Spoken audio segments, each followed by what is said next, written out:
and B, how to make it not look like a straightaway for a race car to drive.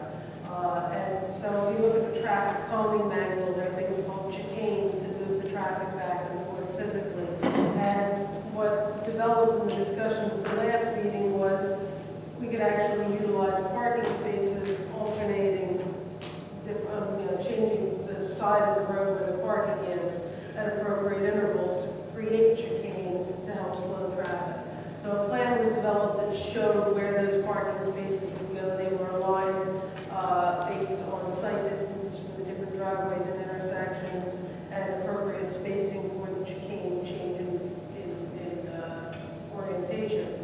So at today's meeting, it was wanted to advance that a little further to actually show the yellow center line and the white edge line for the lane to help conceptually narrow that road down, to essentially make that road look more narrow and add a bit of bending to that road. Also, there was a resident that was asking about the possibility of incorporating any crosswalks. So I know the board didn't necessarily create a budget for the traffic calming committee. If it's appropriate in the board's eyes, I would proceed to amend that plan to incorporate the line striping and evaluate whether or not crosswalks are viable and how that will be done, and also what kind of parking or no parking signs we might need to support this plan for an estimated cost not to exceed $1,200 to bring it back. I have a couple questions. What would be the impact on school buses? So the chicane effect was based on the traffic calming manual. It will slow down school buses, but it would not adversely impact school buses. And they were actually part of our conversation today, was whether or not a crosswalk could be incorporated at the school bus stop to improve student safety. And my other question is, personally, I would like to get feedback from the association before we proceed with anything that they may reject. I wholeheartedly agree, and that was also one of our subjects today.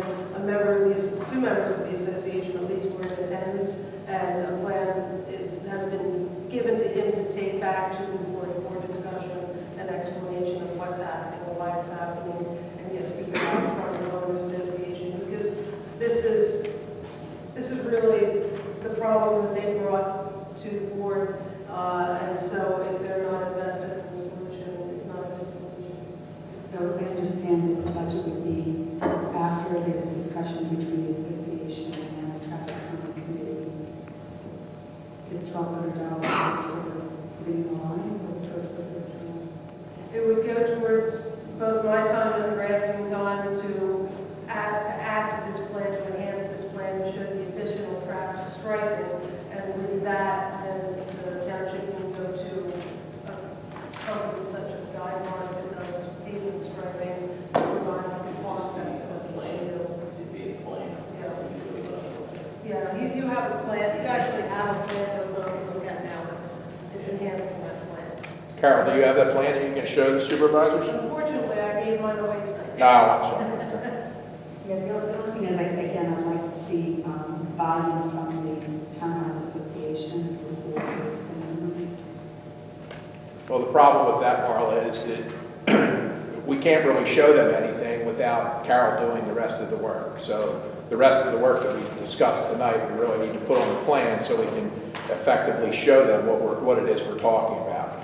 The other thing we did talk about tonight was asking if we could go ahead and schedule a piggyback meeting along with the Planning Commission meeting at next month's meeting, since both Julia and Carol are both on our plan and on theirs. So, it's going to save us some money as far as, the timing there. The other thing is we can go ahead and get the meeting listed, that it's Planning Commission meeting, and that one of the topics that's going to be brought up is the Village Drive area with the work that we're doing for the traffic calming. Now, I did talk to Joe Shinsky 2 weeks ago, and he was supposed to get the word out. Unfortunately, we only had 2 people from the townhouses here tonight. So, they're going to go back and try to do their thing. But in order for us to show them what needs to be done, Carol needs to finish the plan so it can be worked out. I mean, the longer we wait, you know, we're going to be in September and we're still not going to have it taken care of. I understand, I'm just concerned about expending time and money for something that they have no interest in whatsoever. So if you tell me in principle they approve of something like this, and you're just providing additional detail, that's different from, we're going to give them the detail and then see what they think about it and where to spend the money. So which is... Well, they've been very vocal, saying that they want something done, and we all know that, you know, the stop sign issue is one that, you know, we're tripping over. So to slow the traffic down, they're for that. You know they're for that. It is our road, and we would like their input on it, but, you know, in the end result, it's still the township's property and road. So, you know, even if they come back with, oh, well, I don't like that parking here, or I don't like that, or whatever, you know, we have to follow the PennDOT guidelines as far as the traffic calming manual goes, and I believe Carol did all that in her layout.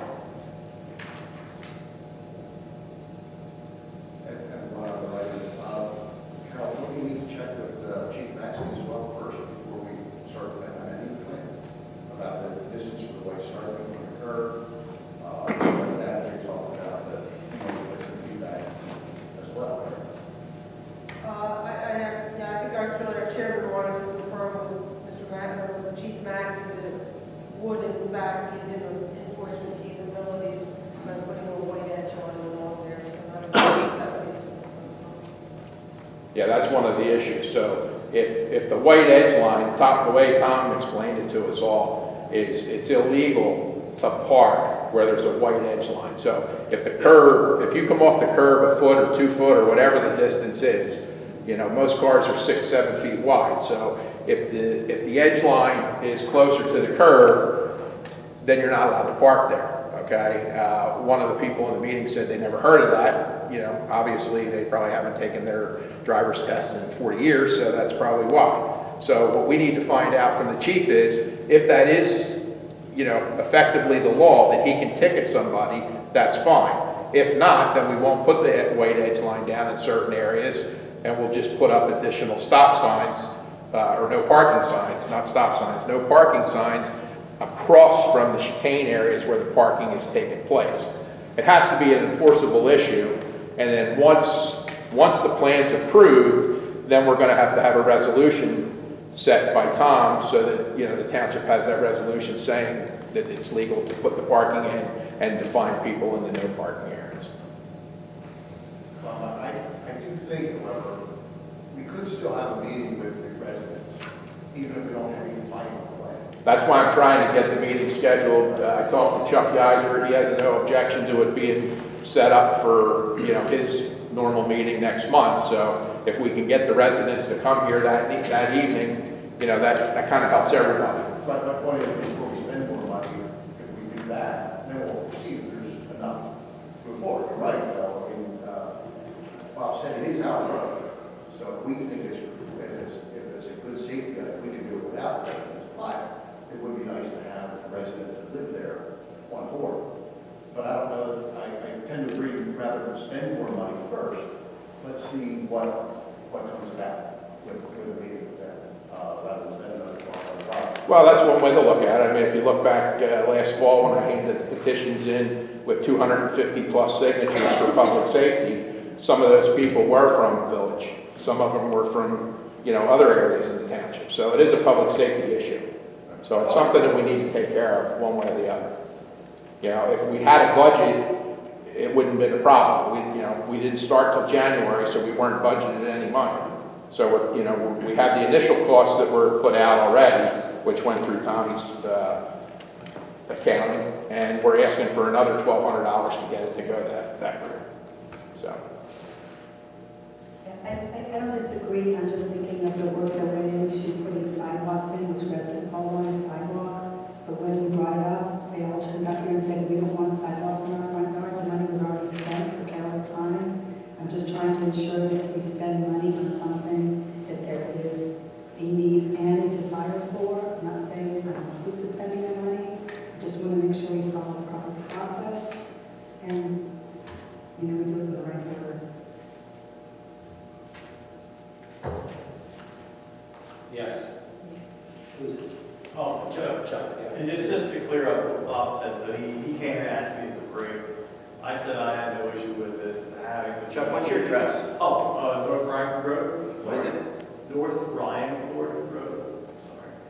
I said I had no issue with it. The way I would proceed, unless there's an objection to the board, would be to send an email to the planning commission members and saying, look, this may be the only agenda item we have for June.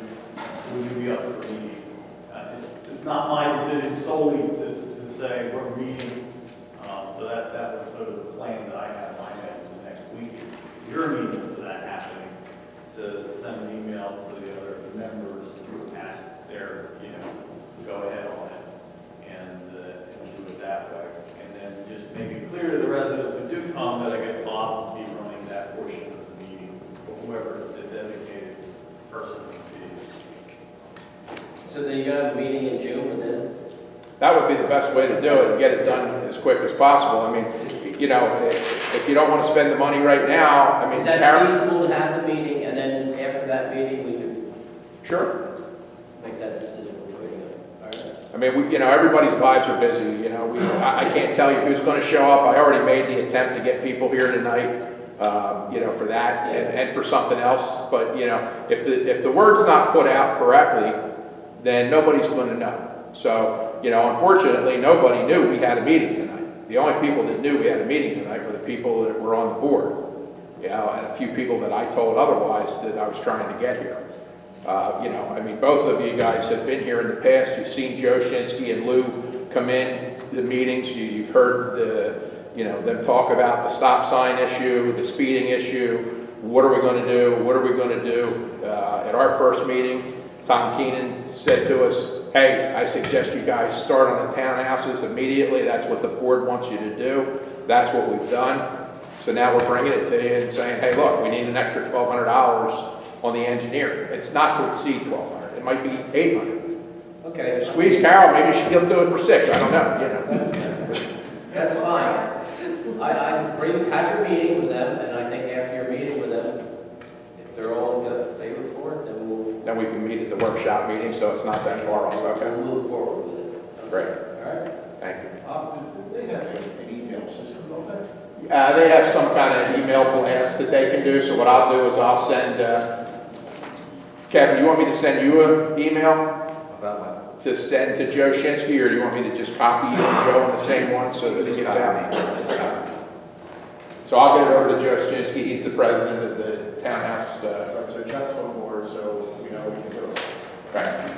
Yeah, and I'll run it, by the other members. I don't anticipate anybody. Is there any other business for plans? Usually don't know until about a week out. Kevin, do you know if there's anything scheduled coming up? Not yet. Any other questions? Rachel Hendricks, Appleway. Has snow removal been considered with the new parking spots along the village? It's actually snow emergency route, so everybody has to move their cars when there's a snowstorm. Will that be posted as well on the no parking signs? I know we have a lot of issues with that. Yeah, there's already snow emergency route signs around here. There used to be. Well, when they put the ordinance in place where you're not allowed to park on township roads, they took all the snow emergency signs down. I didn't realize that, thank you, Tom. You can put snow emergency signs back up, thank you. It's a good point. Well, it was still our ordinance would apply no matter what. That's why we chose to paint the lines, so it won't affect snowplow. Yes. Sherry Schweikert, 10920. My question was very similar to the conversation that was approaching about the ordinances. I'm wondering if we have sufficient ordinances in place to make sure that the next developers do this kind of traffic calming planning in advance so that we, the township, aren't thinking about it retrospectively. Well, hopefully the next developer, they're going to have their own association with the roads. We do not want to take care of the roads. Any problems? We want to get it out of that we don't have to plow, we don't have to do nothing. That's their problem. Right, because if the main interest we're talking about is the townhouses, not everyone lives there, but of course, it affects all of us. Yes. And Road. You had said that, you know, in the next development, it's going to be HOA and privately owned roads. Won't we then have to amend one of our ordinances which says there are no private roads allowed in the township? I believe there is an ordinance. I can't think of it off the top of my head. I think it reads that only if the township wants to take it over. Yeah, but I think that there is a conflicting statement within the same ordinance that says there's no private roads, and then there is also language, you know, in another place that says, you know, it's up to the township whether or not they will accept dedication. Perhaps maybe we need to tighten that language up just a little bit more to allow for private. I mean, it's just something I think just to make sure that we're compliant and there's no gray areas. Any other questions? As far as, you know, the codes and our ordinances and chapters and everything, and how the NPC comes into play, it seems that there's either a double standard between what the homeowners are allowed to do and what the developers are allowed to do. You know, here again, I spoke to Tom just briefly tonight, and he was telling me the NPC basically overrides our rules and regulations. So why do we have our rules and regulations? If the NPC overrides it, why don't we just have the NPC rules and regs? Our rules and regulations are very necessary to set out the criteria for the homeowners associations, for the roads, and for the money that we need, the bonds that we need to have in place for the building and the public improvements on all these land developments. But when our regulations conflict with the municipality's planning code, it's the municipality's planning code that rules. It's clear. That's preemption. It's written in the municipality's planning code that if any municipality's rules conflict with ours, with this, ours will. So we've been proceeding legally and correctly. Everything we've done.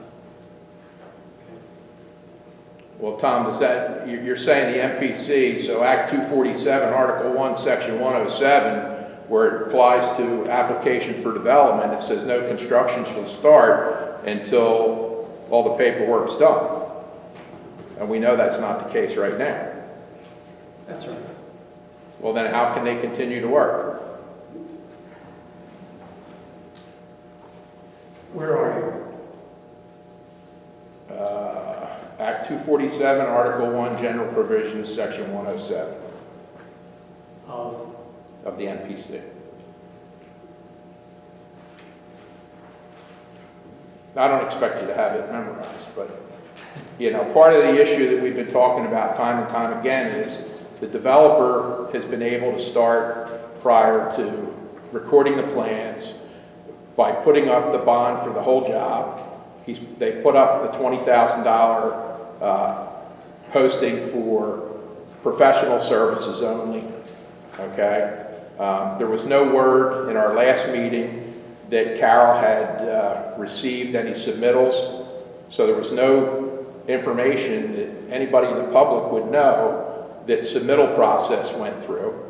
So I called Kevin, said to Kevin, hey, they just delivered precast. Where's the submittals approvals on that? He said he had just received them from Carol. So obviously that missed our last meeting, and it wasn't incorporated into tonight's meeting. However, you know, we're still in a situation where how do we know, the public here, how do we know what fees they have to pay for what permit? So last year they were shut down because they didn't have a driveway permit. They got their driveway permit, they were fined maybe $250, and then they started back up again, okay? Where is a fee schedule that shows us that the developer on that 39 lot subdivision pays all these different fees for each permit, okay? They're going to be starting the basin Do they have a stormwater permit? Yep, Where is it? You paid the fee? the NPDES permit allows us to do what we're doing in terms of earth we're moving, okay? We have everything. I'm Gia Raffaele, General Counsel for Metropolitan Development. I'm going to seem frustrated and exasperated. I'm going to do my best not to get very upset, but I have been here on numerous occasions and listened to this gentleman say things that are not correct, just completely incorrect. In the fall, we were here, and he said he came and made a huge presentation that we violated the clearing limits on the plan, and we were in violation of this, and we were in violation of that, and that DEP was going to fine us, and the Conservation District was going to fine us. What did we do? We said, we will go out to the site, we will have everything marked what we did, we will have the township engineer review it, we will contact the DEP, we will contact the Conservation District. We did all of that. And by the end of November, you had a report that said we did exactly what we were permitted to do. Okay? So that was a false claim. The same thing. We have not been fined by DEP. We have not been fined by the Conservation District. We absolutely went and cleared without getting a grading permit. A miscommunication. It came up. I got involved. We paid the fine. We submitted the permit. That was it. We didn't appeal it, we paid what the fine was. It was a simple, like, driveway grading permit. So now he's citing something from the MPC, which I have a section from the MPC, which is actually section 509, which says that a developer, in lieu of completing the improvements, can post financial security before the plat is recorded. It's in lieu of. It's a condition of final plan approval. If we don't want to record the plan and instead want to complete improvements and have it inspected by your township and provide the insurance certificates with the cap, the MPC allows us to do that. I do not know what article he's referring to, but I can cite you first and every word of the MPC right here. I'm not going to paraphrase it. I can read it for you if you'd like. Okay? We have every intention of complying with the township's ordinance. We communicate with the township regularly. I've attended these meetings. I've answered every question that has been presented to us. Mr. Burns has not contacted me once and said, I'd like to see a copy of your approval and know what fees you have to pay. Ever once? No. Should I have to? Why should I have to talk to you? Why should I have to come here? I live here. These are my people. These are who I talk to. If they need to call you and talk to you, then they need to call you and talk to you. But they don't. Okay, well then they should. You're creating issues that do not exist. Okay? So you're saying that you got a driveway permit after the fact, then you've quadrupled the size of the driveway. In our township, when you go over a certain square footage, you have to pay additional. Did you pay additional? No, because nobody has come to you after. This is getting carried away. This is getting carried away completely. We're here in good faith. We're going to do what we're asked to do. We are going to record the plan, and we're going to post the financial security when the time comes. If you have any questions regarding